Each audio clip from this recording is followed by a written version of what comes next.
this thing.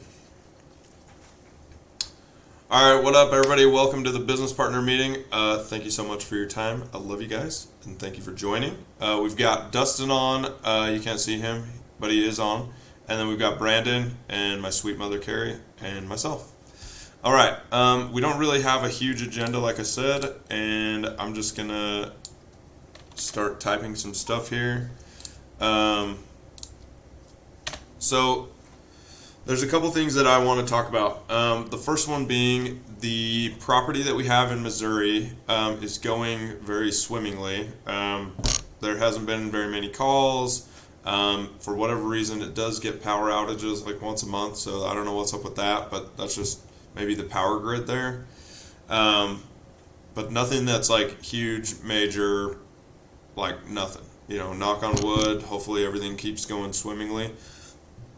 We're probably up, I don't know, 30 to 50,000-ish, give or take on that. Obviously, with the interest rates being so high, it's really depressing just about everything. So, as you guys know, I'm not like telling you anything you don't know, but that's just making it very hard for buyers.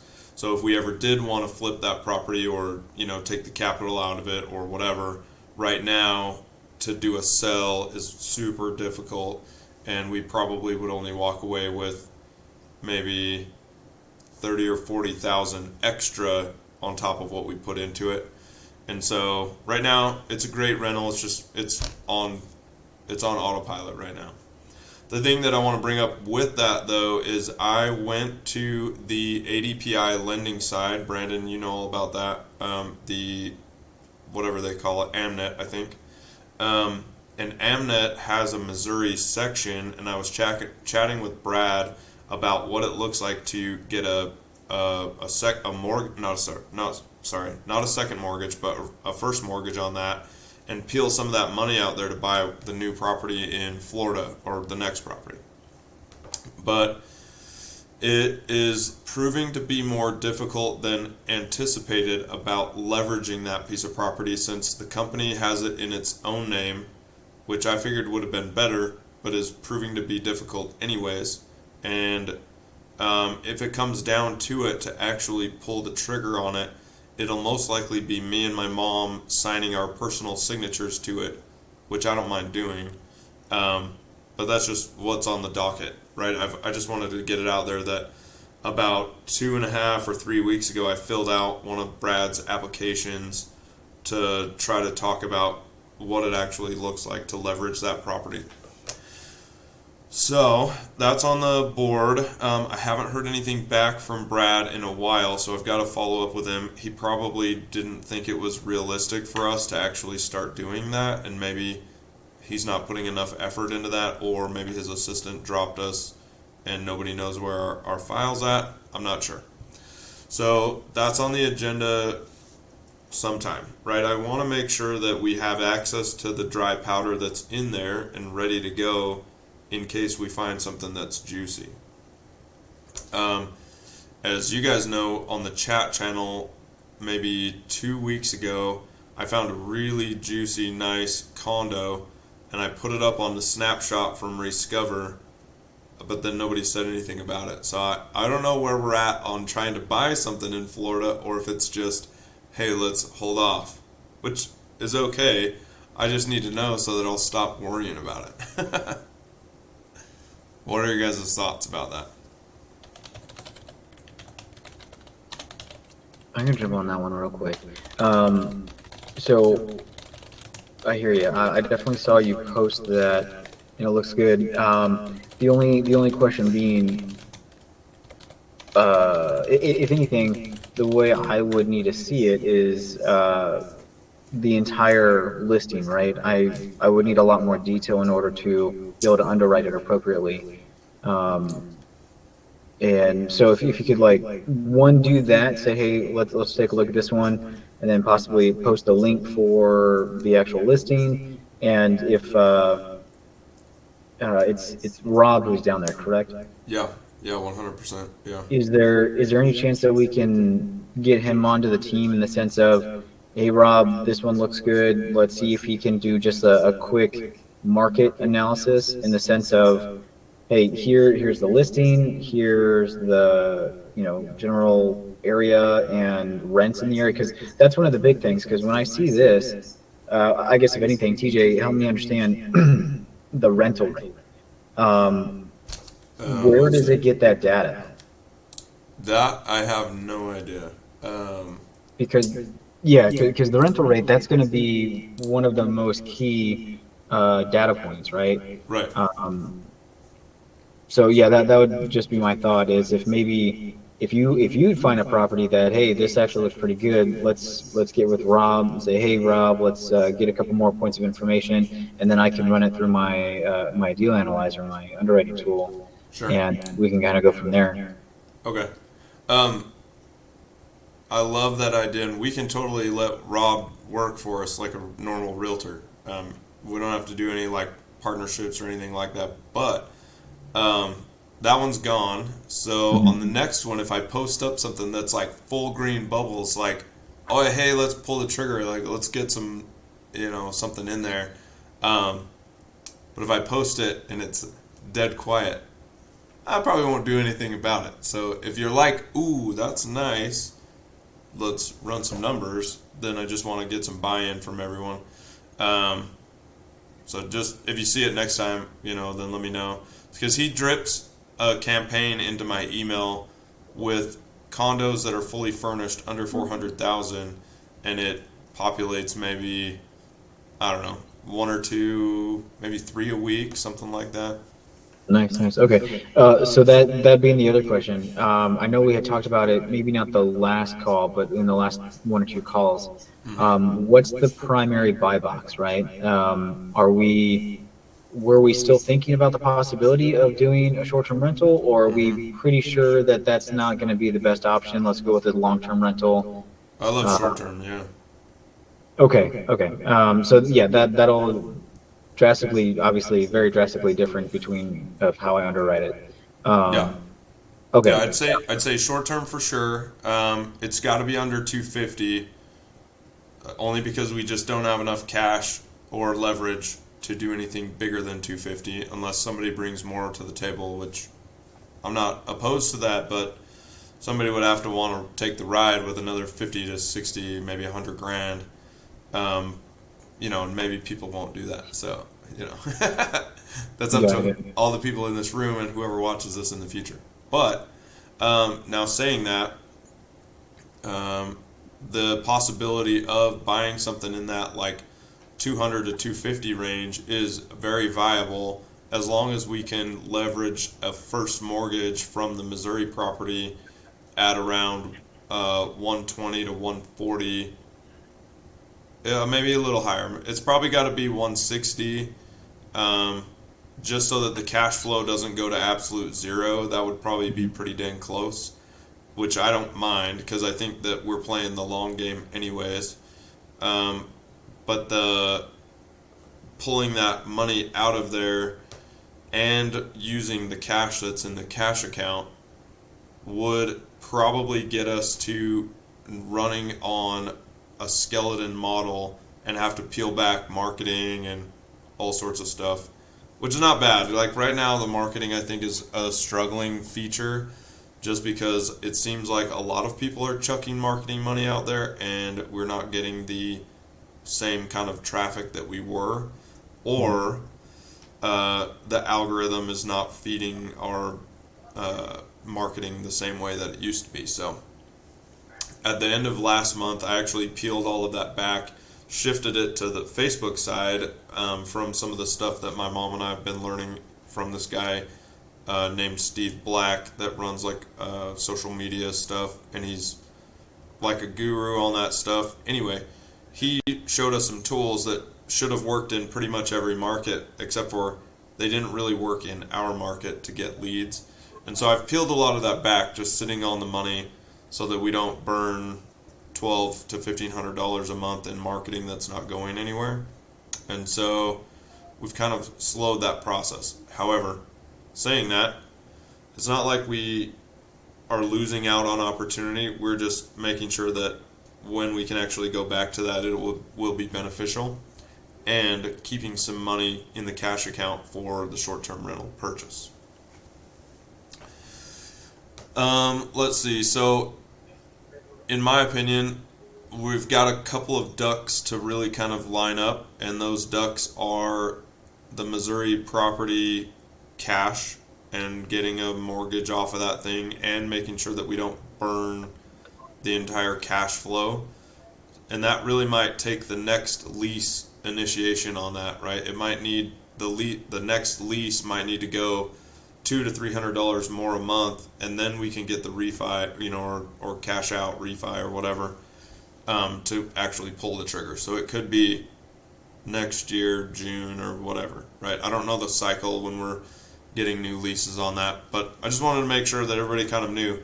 Everything that I'm thinking about all the time is, one, to get the mortgage off of the Missouri property, leverage that into a short-term rental in St. Augustine, and also make it so that our staff, if they ever go there, can have like a 50% off code, so that it's very cheap and reasonable, and they could just go there, and use the benefit. Or maybe like a break-even point, wherever that's at, for a coupon or a code. We just, hey, go off and use it. If you can get there, right? We're not paying for flights or anything, and if you can get there, then there will be a place that you could use. Let's see. So that's kind of what I'm thinking. Does anybody have any ideas or words they want to add to kind of the game plan there? I know we've talked about it several months in a row, but I want to make sure that everybody knows that I'm still like cranked to try to figure out how to get that done. It just takes a lot more effort than I anticipated to try to get the mortgage. That's fair. One other quick thought for the fact of, still trying to go with the short-term rental. If it's going to be in St. Augustine, Rob is what, down, where is Rob exactly? He's like 30 minutes south of that. Yeah, he's in something beach. He's in Palm Coast. Oh, Palm Coast, that's it, yeah. Okay, excellent. Can we ask him, in order to really start looking into the area, two key factors, right? One, I can run the market analysis from the short-term rental side of the house.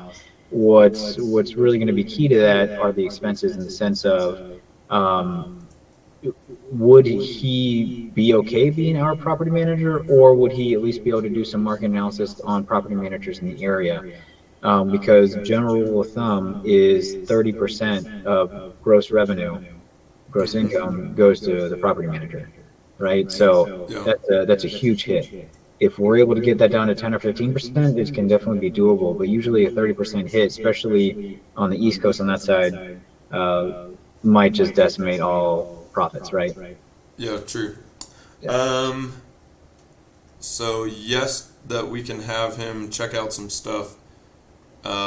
Maybe to letting him run the property management side. He said potentially. If it's a short term, I doubt he wants to be that hands-on. And then on the trying to hunt for a property manager over there, yeah, he can definitely do some boots to ground, like checking. If we Googled property managers and said, hey, here's our top 3, will you get us a face-to-face meeting, or go have a face-to-face? Then he can do that for sure. Yeah, so we can do tons of stuff there. I'd just say we have access to a live human person that has integrity, that won't screw us over, and we can use him because he knows he's going to make money when he closes the deal. True. Yeah, and I mean, it probably won't be big or nothing, like 6,000-7,000, but that's not horrible. Yeah. All right. Any last thoughts about the Missouri property or a Florida St. Augustine property? TJ, I have a few simple questions. Sure, shoot it. I know you're kind of short on time. Oh, we're good. How much money do you have, cash, liquid? Yeah, $100,000. Okay. And then, I know you've said it before, but if we could bring in more people with more money, we need to, I guess, is that still acceptable? And if it is, what is it we can offer them? Because we kind of are in a, we didn't foresee all these problems. I know you're doing everything you can and more.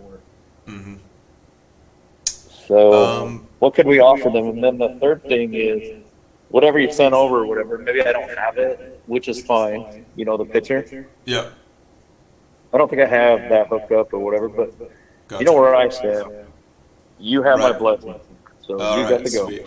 Right. Pull the trigger. That's what Dustin wants. Pull the trigger. Yeah. All right, I let know. I me. know you guys are doing your due diligence. I'm not mad at anybody. I just want to make a statement. Like, I thought we were gonna buy stuff and keep it rolling. I know life happens. I know Yeah. interest rates change. Yeah. So to kind of answer all of that, yes, it's still open for people to come on board. Um, the second part of that is there's nothing that we can offer them that's like in potential of like exponential growth to begin with, right? They've got to see the vision and think that Fitness Realty is going to be around for the next 50 to 100 years. Um, like we have, like all of the people in this room, we all see that. Especially right now, the more people I talk to outside of what we do, they are so excited about the name and the growth and all of that. But we're in this like weird, crappy real estate time, so it's just not an awesome time to promote that. But we will. So I don't have anything that I would want to offer them just because that would take away from all of us. And in a time that we're really kind of in a stalled place, I wouldn't want to just give away a bunch of stuff that it wouldn't even matter anyways if they came on board or not. Um, in the future, though, when we kind of go hot again and everything goes crazy, which it will, it always ebbs and flows. When we go hot again, the easiest way to pick up people is somebody sitting around on 25 to 50,000 that they want to take a ride with us that could potentially be exponential growth. Um, so those are the people that we would look for, similar to everybody that's in this room, right? We've all wanted to take a ride, and that's the kind of person that we would need in the future. Right now, it's kind of rough, like I have a good buddy of mine, or not a good buddy, but somebody that I continue to try to pester to join our team, which is Brian Swan, married to Misha Swan, and I'm constantly talking to both of them like, hey, you should come on board, come and take a ride with us. And he continues to, well, we haven't had the discussion in a while because it's, he kind of gave me his last foot drop last time, and I was like, I'm not going to attack that anymore because it's just a futile effort. But the last time, he wanted like 15% of the company, and I was like, well, there's not a lot of 15% to go around, man. Like, I can't just give it to you for free. You have to walk in with 45, 65,000 or whatever to match that. And then he said that just doesn't equate to what he's looking for. And so at that time, Okay. he was, at that time he's one of those prospects, but just couldn't see the vision. And so for what I want, the way we continue to grow, and Zach's a piece of this because he's going to be a broker and open up and really start like showing how we can leverage and really being the frontier person on that side. That's really like the next phase. And so I know that it sounds slow, but over the last 5 years we've really grown, and Zach's going to be the next level to that. And then once I show people that Zach has done it, and maybe I can show other broker potentials to do that, and somebody outside of this state, right? Like, and then we kind of branch off from there. Something to kind of throw in the back of everybody's head is our social media presence is growing about 1% every month. So we're growing it at like, I don't know what that is in exponential growth. We always hit kind of a 1% every month. So whatever 1% is for 12 months expanded, is that 15 or 16? I don't know. But every year we're going to continue to do that. And we're doing a 1% growth in a crap like real estate market. So when everything goes hot fire again, we're going to be in the forefront because our Google reviews are high, our Instagram is high, our TikTok views are really high. YouTube is even higher than a lot of other of our platform stuff.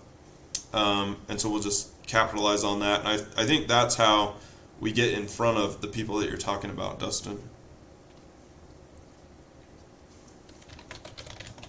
Okay, all good. Yeah, on social media really fast, we have tons of content going out. So I know that I've kicked this bucket 100 zillion times, but the media that we do have going out, we are paying great money for. So if we aren't like hunting it down and liking it and commenting on it, maybe not necessarily sharing it because some of it is very specific or whatever. But liking and commenting on it is a great way for the algorithm to pump it to new people.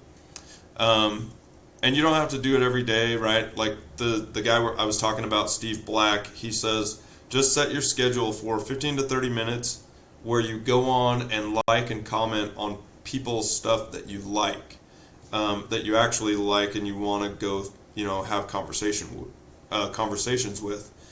And not necessarily that you guys are trying to have conversations with us, but you help the algorithm see or pump it to other people in your network. And so we're spending $965 a month for a post on every single platform Monday through Friday. And then they are also editing the podcast and all that stuff and still promoting that and running our YouTube channel for that side.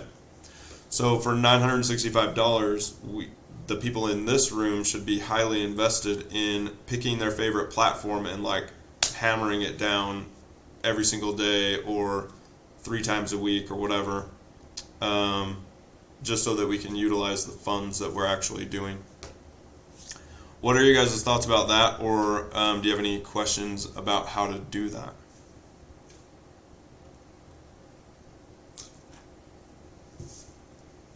All right, no questions, silence.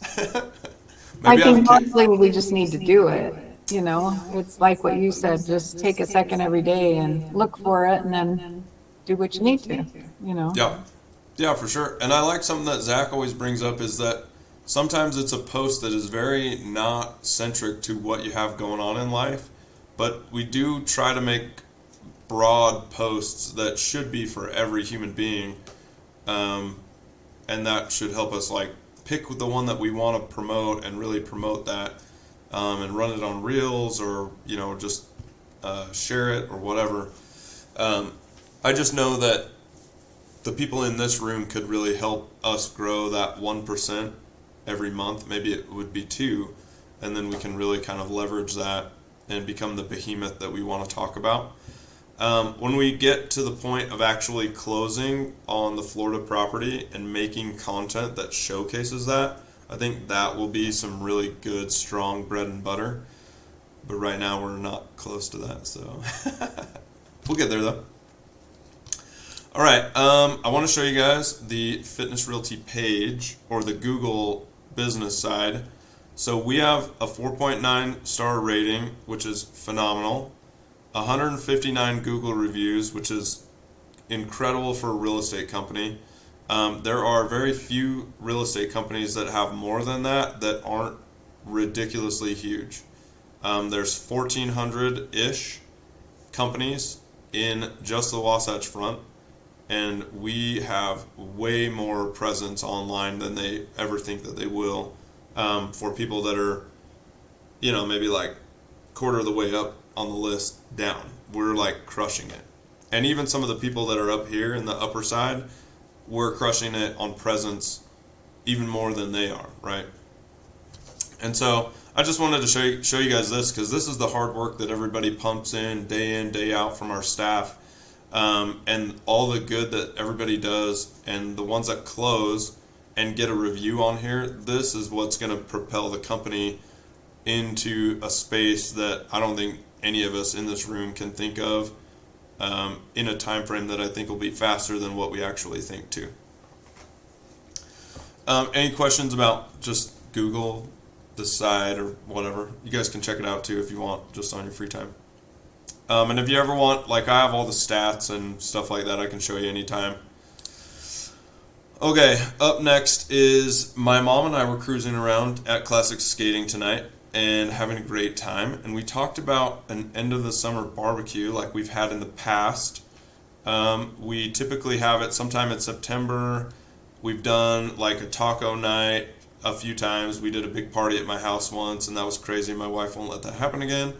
But since we've been going to Classic Skating a lot, we are very familiar with the setup there, and it would probably be a very inexpensive, fun time, and families could come, and that's kind of the demographic that I think would be beneficial to see what we've got going on. And then I know, like, for the northern folks, sorry, Zach, Classic's kind of far, but it's like central-ish in the valley. And if we do it on a Friday night that's not with drill, then hopefully you are cool with that. Okay, so we're looking at potentially doing a September 22nd, end of the summer, like, party, because it won't be a barbecue. All the food's there. You can get pizza, drinks, and we'll probably provide pizza and drinks and slushies and whatever, because it will probably be pretty inexpensive to do. But what are you guys' thoughts about the 22nd? I know, Brandon, you're far away. Sorry. And then what do you guys think about, like, just Classic in general? Are there any major holidays around that? You said the 22nd? I don't think so. There's Labor Day and Columbus Day on the 9th of October. No, it should be clear, and we'll be done with the state fair. Oh yeah, does the state fair end the 18th I think so. or 17th? Whatever Sunday is. What's Yeah, that? okay. Yeah, 17th. Okay. Yeah. I would just say if we're trying to target families and everything, let's be cognizant of the time because kids are back in school. Granted, it is a Friday night and everything else like that, but if we're just trying to get maximum populace there, I don't know. That's a tough juggling match because all kinds of families are different. Yeah, true. We've done it like on a Saturday night, I think, on the last 3, and they were pretty decent. But on a Friday night, if we had it more open house style, like if our table is open from 5 to when they close, what do you think about that? I know, like, that might get the weird crowd after if they're actually coming out, but it could get the family crowd from 5 to 7 or something. I don't know. What if we went the kit bait route and offer like free skate rentals instead of doing food or something? Yeah. I mean, we can do anything there because it's like skate rentals are $3 a person, so we could run lots of people through skate rentals if we wanted to, and that would be. There's a lot that we could do there. I mean, the last barbecue party we threw, we were probably close to $800 in that, and for $800 at Classic, like, we can do a ton of stuff. Okay. But also keep in mind, the week of the state fair, we're gonna blow $1,111 on a gift for a cash drawing. So that's the other thing. Do we just let the state fair ride and not do a big party? Try to not do 2 things in the same year, or push the party to next year, or go kind of cheap? I guess I didn't know about the giveaway. Oh, What if? you should know. You came up with the number. I said maybe. I didn't know for sure. Oh, Depends well, on that's what the else. only way we can get people to sign up. What if we just did something for everybody on the team instead? Because I know getting people to come to team meetings just here virtually is tough. Yeah. But like an end of year, hey, look, we all understand it. Sorry, Brandon, you can come. He's like, I'm not gonna fly out to Well, Classic Skating. I mean, I'm just going to add, it seems like, what we want to do is put it out there on Eventbrite. We want to put we want everybody to know about it. So it's for all of us, the team, and then the world, right? So. Yeah, because the barbecues were kind of that way too. Like, they were for the team to get together, less than half would show up anyways. So, I but mean, then we would TK have. he had posters out on 7th East telling people come in, We had people come in that we didn't know who they were. Yeah, but we did have a couple We had a hundred great people time. show, and that Yeah. was nice. It's a lot of tacos. Yeah, it was a lot of tacos. Yeah. Well, what do you guys think about the 22nd then? Can we kind of like pencil that in or what? Okay.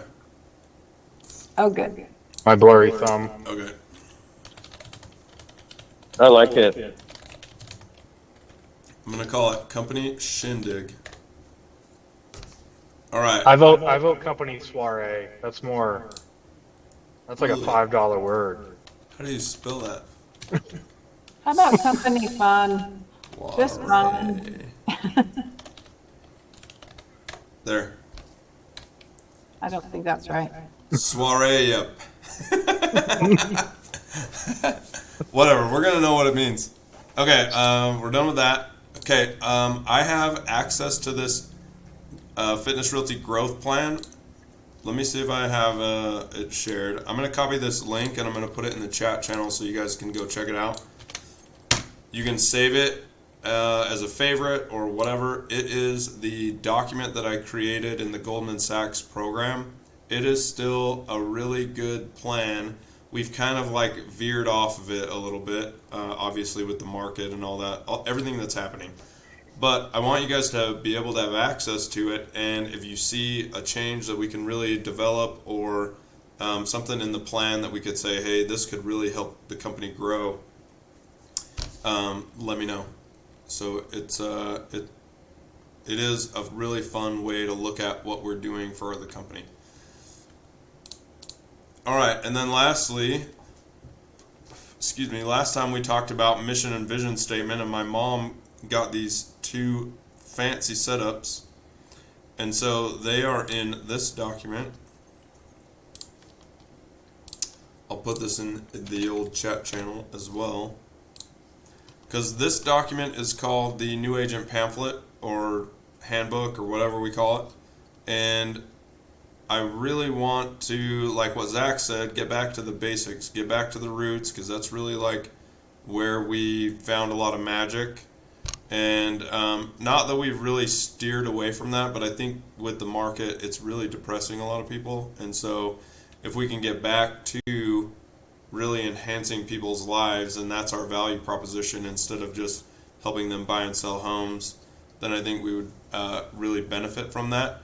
But the message has really got to stem from us out to the people that are around us. And so I want everybody to kind of take a look at those once again, and then I want to tweak them next time. So like when we sit down next time, I really want to say, hey, we're tweaking these. We're going to make them good and make them what everybody wants.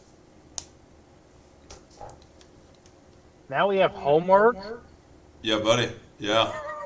I mean, I've given you 2 pieces of homework: social media and mission and vision. And if I have to give you one that's like the favorite out of that, social media, like I would hammer that sucker down, Yeah. What are your guys' thoughts about that?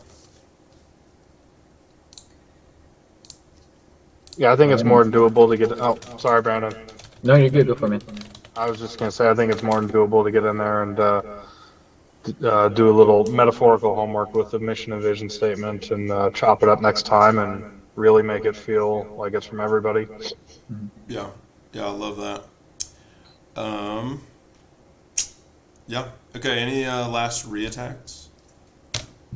No, I was just going to say, if anything, it's always good for mission and vision statement to be kind of short and sweet, but if anything, I would recommend we maybe beef it up just a little bit to reflect the 6 items that are under it. So it's obviously that's very good supporting like detail, but I think if anything, getting a quick statement that kind of resembles what's being built out in those 6 Yeah. items.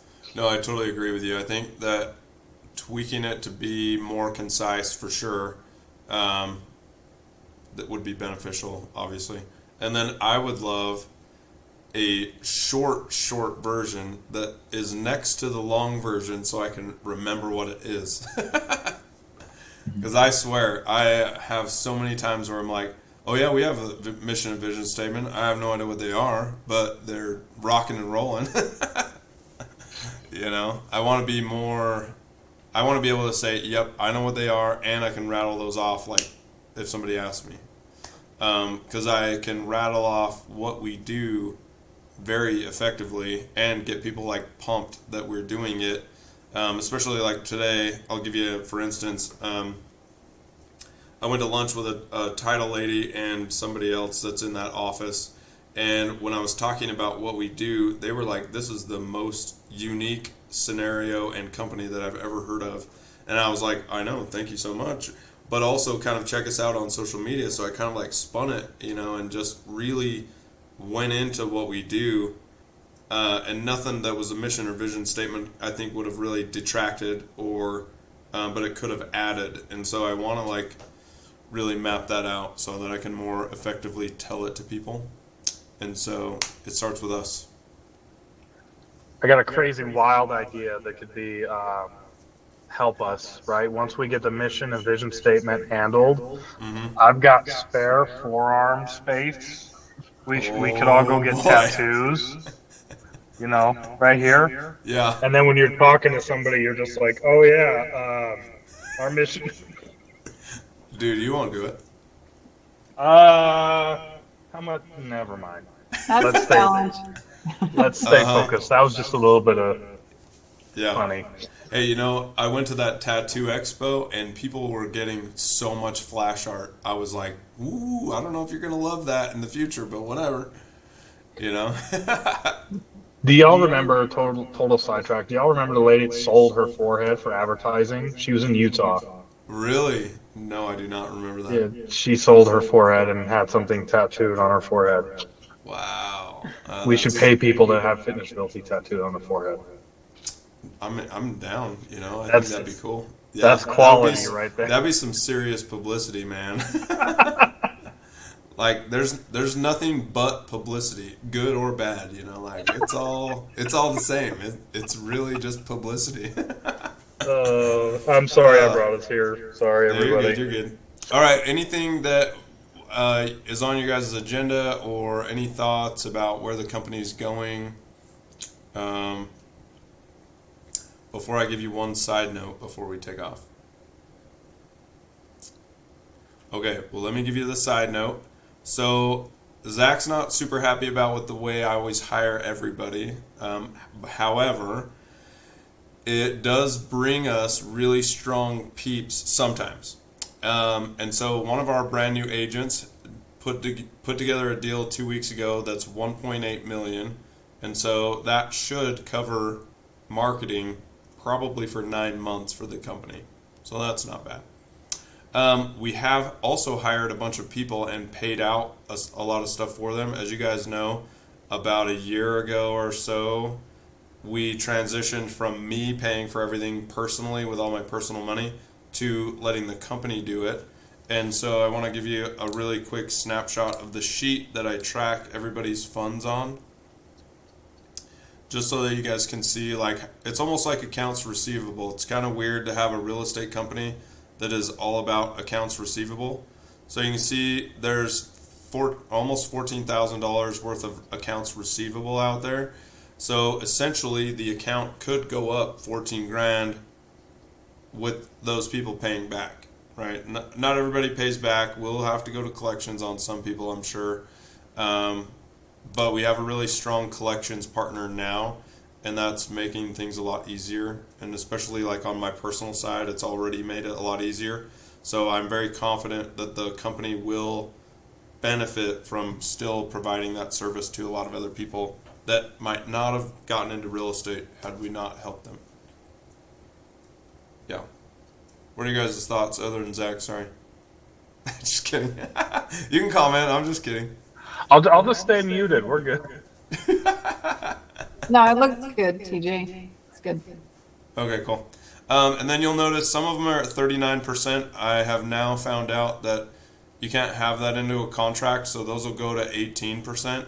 But all the people that are under this sheet, they all have the collections fees in the contract.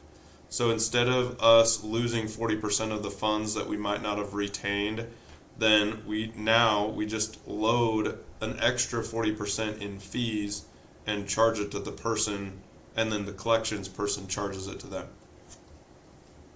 So just so you guys know, like, I've hired like 4 new people in the last month, so things are really kind of crazy on that side.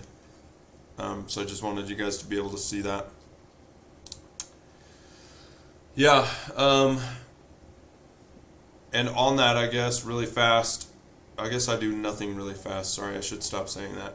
But the cash account still has right above $100,000, even with paying $14,000 for other people to start this business. So we're doing great. Like, we're in a really cushy place with funds, with marketing, with people, with deals. So we're just in a place that we're actually still doing stuff in this depressive real estate market with the rates as high as they are. Yeah. That's Cool. That speaks very highly of you, TJ. Hats off, man. Oh, thank you, sir. Much appreciated. Yeah, anything else before I close the meeting? Awesome. Well, before you guys leave, I just want to say thank you so much for your time and energy, because my mom and I cannot do this without everybody in this room. And I know that it's moving slowly, but I just wanted to be very grateful for what you guys do, because it honestly helps us grow, and we will in turn help more people be more wealthy than they were and be more healthy than they were. And I think that's valuable in life. So I'm very grateful for you guys. Sweet.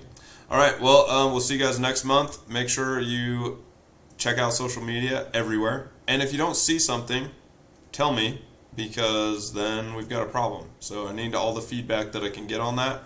And then check out the handbook for the mission and vision statement. And then we'll see you next month. Awesome. Thank Okay. you. Thanks All right. again. Later, everybody. Bye. Thanks. Yeah. Bye, guys.